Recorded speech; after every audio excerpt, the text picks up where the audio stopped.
Hello जोहार आप सभी को मेरे नौकरी फर्स्ट प्लेटफॉर्म पे। तो आज देख पाइएगा झारखंड सरकार की तरफ से जो है झारखंड एकेडमिक काउंसिल जो को जिसको जैक बोलते हैं उसके तरफ से जो है शिक्षक पात्रता परीक्षा 2026 के लिए जो नियमावली बन रही थी वो बनकर तैयार हुई और आज इन्होंने एक नोटिफिकेशन भी दे दिया। आपका फॉर्म भराना भी मतलब तय हो गया कि कब से कब फॉर्म भरेगा। एग्ज़ाम भी बहुत जल्द ही होगा इसका। और उसके बाद जो देख पाइएगा झारखंड में कई जो है आपका प्राइमरी टीचर के लिए यानी प्राइमरी और अपर प्राइमरी जिसको पीआरटी बोलते हैं उसको उसके टीचर के लिए यहाँ पे वैकेंसी जो है जल्द से जल्द आने वाला है। और उसी वैकेंसी को लेकर के पहले जेटेट लिया जा रहा है, झारखंड टीचर एलिजिबिलिटी टेस्ट। जिस प्रकार से सीटेट होता है ना, सेंट्रल एलिजिबिलिटी टेस्ट, उस प्रकार से जो होता है हर स्टेट अपना टेट लेता है। तो उसी के क्रम में जो देख पाइएगा झारखंड सरकार जो है अपना टेट ले रही है। तो जिन कैंडिडेट ने डीएलएड बीएड की है उनके लिए एक सुनहरा मौका है। तो इसी विज्ञप्ति के बारे में आज बात करेंगे। आपके पास योग्यता क्या होना चाहिए और कौन कौन से स्टेट के या फिर कौन से लोग इस फॉर्म को अप्लाई कर सकते हैं, और इसमें आपके साथ जो भी तमाम जो जानकारियाँ होगा इससे संबंधित उसको मैं बताऊंगा। और जो भी स्टूडेंट सोच रहे हैं कि मतलब जेटेट करना चाहिए कि नहीं, मेरा तो सीटेट पास है तो उसके भी बारे में बात करेंगे। और सीटेट जो है तो जेटेट जरूरी है, मतलब इस प्रकार से भी मन में आप लोगों को आ रहा होगा। और सीटेट क्यों नहीं इस यहाँ पे मतलब अप्लाई किया जा रहा है, जेटेट ही क्यों जरूरी है। तो इस प्रकार से तमाम सारा जो आपको क्वेश्चन होगा उसके भी बारे में बात करेंगे। तब तक देख लेते हैं यहाँ पे विज्ञप्ति संख्या, यहाँ पे देख रहे हैं यहाँ पे 24/2026 दिखाई जो दे रहा है। तो 2026 के आपका ये विज्ञप्ति है। और ये जो विज्ञप्ति जो है 2024 में भी आया था।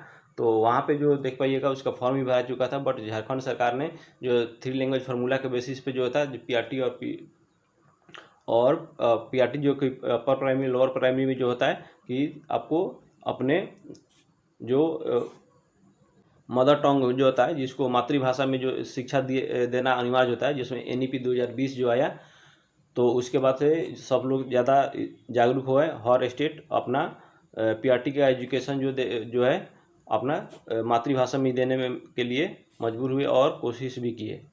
तो उसी क्रम में जो इन्होंने उस जो 2024 का जो विज्ञापन था उसको स्टे लग गया और अभी जो आया है। और उसके बाद से जो पीआरटी में आपका प्राथमिक और यहाँ पे जो देख पाइएगा उच्च प्राथमिक विद्यालय में जो है शिक्षक भर्ती के लिए आपको अभी तक कोई नियुक्ति नहीं हुआ था। तो अभी जो इसका जो जेटेट है उसके होने के बाद आपका नियुक्ति होगा, टीचर बहाली आएगा। और जैसे भी जानते हैं कि झारखंड जो है एक आदिवासी बहुल राज्य है, जहाँ पे मतलब आदिवासी का जो जनसंख्या जो होता है अधिक से अधिक है। तो वहाँ पे जो उनके जो अपने भाषा में जो होता है आपका शिक्षा देना अनिवार्य हो जाता है। तो इसके क्रम में जो है जेटेट लिया जा रहा है। तो यहाँ पे जो देख पाइएगा आपका जो फॉर्म जो अप्लाई शुरू हो गया है, मतलब शुरू होने वाला है। आपका फॉर्म कब से भराएगा तो 21 अप्रैल से लेकर के 21 मई पूरे 1 मंथ को, मतलब 1 महीना का आपको टाइम दिया जा रहा है फॉर्म अप्लाई करने के लिए। तो बढ़िया से आप फॉर्म अप्लाई कीजिएगा। और उसके बाद जो देख पाइएगा यहाँ पे थोड़ा बोल्ड कलर में जो यहाँ पे जो पैराग्राफ में लिखा गया है, तो इसमें बताया गया जिसमें जिन विद्यार्थियों द्वारा पूर्व प्रकाशित विज्ञप्ति संख्या 30/2024 का आलोक में सशुल्क आवेदन प्रपत्र भरे गए थे उनके लिए भी आवेदन प्राप्त पुनः भरा जाना अनिवार्य है। मतलब इन्होंने बोल रहा है कि 2024 में जो आपका जो जेटेट आया था तो उसमें जो लोग फॉर्म भर दिए थे तो उनको भी जो होगा अपना रजिस्ट्रेशन नंबर जो मिला होगा उससे जो होता है फॉर्म को फिर से भरेंगे, फिर से अपना जो एजुकेशनल क्वालिफिकेशन है यहाँ पे फिल करेंगे, भरेंगे। उसके बाद जो है उनको जो है यहाँ पे कोई एक्स्ट्रा जो शुल्क जो है अभी जो लगने वाला है उसको नहीं देना है। जो पहले शुल्क जो लगा था उसी शुल्क में, मतलब उसी परीक्षा फी में आपको सिर्फ फॉर्म जो है भर देना, अपडेट कर देना है। और उसके बाद योग्यता में जो देख पाइएगा भारत का नागरिक हो, मतलब किसी भी राज्य से हैं भारत के, तो इस फॉर्म को आप भर सकते हैं, बशर्ते कि आपका न्यायालय द्वारा जो है दोषी सिद्ध नहीं होना चाहिए। मतलब आपको एक अपराधी सिद्ध नहीं होना चाहिए, मतलब कोर्ट के तरफ से यदि केस है लेकिन आपको दोषी जो है ना सिद्ध नहीं किया गया तो आप फिर भी अप्लाई कर सकते हैं। उसके बाद शैक्षणिक एवं प्रशैक्षणिक योग्यता में जो देख पाइएगा तो यहाँ पे जो है 2 प्राथमिक कक्षा में 1 to 5 के लिए उच्च प्राथमिक कक्षा जिसको लोअर प्राइमरी और अपर प्राइमरी बोलते हैं, तो 6 to 8 में आपका है। तो इसके लिए जो जानते हैं लोअर प्राइमरी में 1 to 5 में आप में 1 से लेकर के 5 में जो है आपके पास क्या होना चाहिए, सिंपल आपका 10+2 होना चाहिए। सॉरी, यहाँ पे 10+2 होना चाहिए और प्लस आपका डीएलएड होना चाहिए DELED, जिसको डिप्लोमा इन एलिमेंट्री एजुकेशन बोलते हैं, तो DELED होना चाहिए। या फिर आपके पास टीचर ट्रेनिंग है या फिर BTC जिसको बोलते हैं, वो भी आपके पास डिग्री है, तो आप इसमें अप्लाई कर सकते हैं। उसके बाद जो देख पाइएगा 6 to 8 के लिए, जिसको अपर प्राइमरी बोलते हैं, यानी उच्च प्राथमिक कक्षा के लिए आपको DELED प्लस कितना होना चाहिए, ग्रेजुएशन होना चाहिए। DELED और क्या होना चाहिए, ग्रेजुएशन होना चाहिए। तो 6 to 8 के लिए देख लिए, आपके पास यदि DELED है और BA या फिर BSc BCom कोई भी स्पेशलाइजेशन है, उससे मतलब नहीं, आपके पास सिंपल ग्रेजुएशन का डिग्री होना चाहिए। और यदि आपके पास यहाँ पे जो DELED ना होकर के आपके पास BEd भी है, यदि BEd भी है, बैचलर इन एजुकेशन, यदि आपके पास है तो भी आप इसके लिए आप एलिजिबल हैं और अप्लाई कर सकते हैं। तो नॉर्मल योग्यता है, जहाँ पे हर जगह जो टीचर के लिए जो आपका योग्यता होता है, वही योग्यता यहाँ भी रखा गया है। बट हाँ, याद रखिएगा, आपका जेटेड क्या है, आपका एक एलिजिबिलिटी टेस्ट है, यानी पात्रता परीक्षा है। इससे आपका नौकरी नहीं मिलने वाला। इसके बाद जो फॉर्म जो आएगा, उसमें आप भरने के लिए इस परीक्षा को पास करते हैं तो आप योग्य हो जाएंगे। तो उस जो शिक्षक का जो भर्ती आएगा, उसमें आप अप्लाई कर पाएंगे। बट जब तक इसमें पास नहीं होइएगा, यदि आपके पास सोच रहे होंगे सीटेट है, सीटेट से अप्लाई कर देंगे, तो ऐसा नहीं होगा। यहाँ पे झारखंड में आपका जेटेट अनिवार्य है, सीटेट का यहाँ पे मान्यता नहीं दिया गया है। तो इसमें जो देखिएगा आयु सीमा कितना रखा गया, तो 1 अगस्त को जो था न्यूनतम कितना 21 वर्ष रखा गया है। और अधिकतम उम्र सीमा की बात हो रहा है, तो यहाँ पे 58 वर्ष होगा, यदि आपके उनको क्या चाहिए, अधिकतम उम्र सीमा में छूट देने के बाद, यानी छूट देने के बाद भी देखिएगा इसमें 9 साल का छूट दिया गया है, तो इसमें 58 वर्ष तक ले इसको अप्लाई कर सकते हैं। और इसका जो फॉर्म भरने के बाद जो आपका एग्जाम जो होगा, इसका स्वरूप इस प्रकार से होगा कि इसमें लेवल 1 और लेवल 2 दोनों है रखा गया है। लेवल 1 के मतलब कि PRT के लिए लोअर प्राइमरी, और 6 to 8 के लिए अपर प्राइमरी के लिए रखा गया। तो यहाँ पे प्राथमिक विद्यालय में भी आपका दोनों का जो 150 का एग्जाम होगा, 150 क्वेश्चन का आपका एग्जाम होगा। और उसके बाद जो सबको 1.5 घंटा में, यानी 60 दूना 20, 150 मिनट में 150 क्वेश्चन आपको सोल्व करना होगा। तो इस प्रकार से ये आपका है। उसके बाद देख लेते हैं उसका जो इसमें पासिंग मार्क कितना रखा गया। तो पासिंग मार्क में देखिएगा यहाँ पे सामान्य वर्ग, जिसको आप जनरल बोलते हैं या फिर UR बोलते हैं, और उसके बाद EWS के लिए यहाँ पे 60% नंबर लाना जो अनिवार्य है। उसके बाद पिछड़ा वर्ग के लिए यहाँ पे BC 1 या 2 के लिए यहाँ पे देखिएगा 55%, और यहाँ पे SC ST मतलब और विशेष रूप से कमजोर वर्ग के जनजाति समूह वर्ग, उनके 52% आपको एग्जाम में लाना अनिवार्य होगा। तो जिस प्रकार से सीटेट में रहता है ना, तो सीटेट में के पैटर्न पे इन्होंने रखा है, क्वेश्चन भी होगा। और उसके बाद जो देखिएगा आपका क्वालिफाइंग मार्क्स भी उसी तरह है सीटेट के जैसा। तो अन्य राज्य वाले जो भी लोग फॉर्म भरेंगे अदर स्टेट के, तो उनके लिए भी आपको 60% ही मान्य होगा। आपको 60% नंबर लाना अनिवार्य होगा, मतलब 150 में आपको 90 नंबर लाइएगा, तभी जो है जेटेट पास कर पाइएगा। और आपका जो एग्जाम होगा ऑब्जेक्टिव टाइप होगा, और OMR सीट पे होगा, CBT मोड में नहीं होगा। तो पुराने पैटर्न पे एग्जाम होगा। अब जो देख पाइएगा आपका परीक्षा शुल्क कितना लगने वाला, तो यहाँ पे UR के लिए आपके 1300 रुपये लगने, एक सब्जेक्ट है। यदि दोनों सब्जेक्ट के लिए अप्लाई करते हैं तो 1500 रुपये लगेगा। तो यह इस प्रकार से अलग अलग कैटेगरी में जो फ़ी है उसको भी देख लीजिएगा। फ़ी तो बहुत ज़्यादा लिया जा रहा है, वो कम फीस नहीं है। बट इसी करीब में आपका देख पाइएगा सीटेट का भी लिया जाता है। और ध्यान रखिएगा, एक बार यदि आप फ़ी पेमेंट कर देते हो, तो आपको किसी भी सर्कमस्टांसेस में जो आपका किसी भी परिस्थिति में आपका फ़ी जो रिटर्न नहीं होगा, वापस नहीं होगा।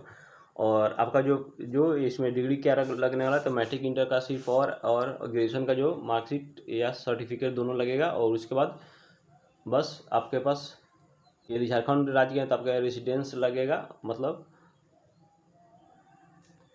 जिसको आवासीय प्रमाण पत्र बोलते हैं। और जो लोग अदर स्टेट के हैं तो सिर्फ मैट्रिक इंटर का ग्रेजुएशन लगेगा, और DELED और BEd का जो सर्टिफिकेट मार्कशीट होगा वो लगेगा बस।